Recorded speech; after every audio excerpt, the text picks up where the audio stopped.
do you think that it's easier or harder now to break into the MMA beat as a journalist? Obviously, there's more opportunities out there since the sport is growing, but there's not, the UFC doesn't quite have the competition that it did back in the day, so it's a little harder to get press credentials. There's obviously a lot more people that want to be MMA journalists now. So what are your thoughts on that? Honestly, I think it's easier because, as you said, there are more places. The sport is more mainstream. Obviously, there's a little more competition, but there's still, like there's UFC, there's Bellator, there's PFL. That's just in the States alone. Mm-hmm. Like when I was coming up, it was obviously UFC who didn't credential anyone unless you were like an established name. And then you had like Strikeforce, Elite XC, IFL. So it was kind of the same amount.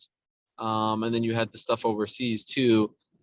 So I just think there's more opportunities. There's more platforms. There's Instagram, there's Twitter, there's all these things that Facebook wasn't even a thing when I started. There's a chance to kind of break through and be different. And there's obviously people looking for young people to work. So I would argue that it's actually easier. You just have to, and there's never been more MMA out there.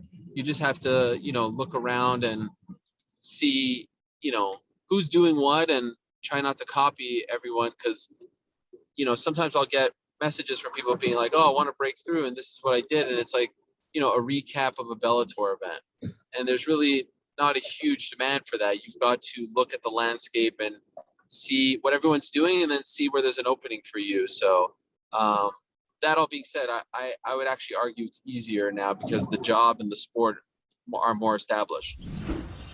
Hey everyone, thanks for watching this video. If you like our content, be sure to subscribe to Full 9 MMA. And while you're at it, make sure to hit the bell icon as well so you never miss an update from us.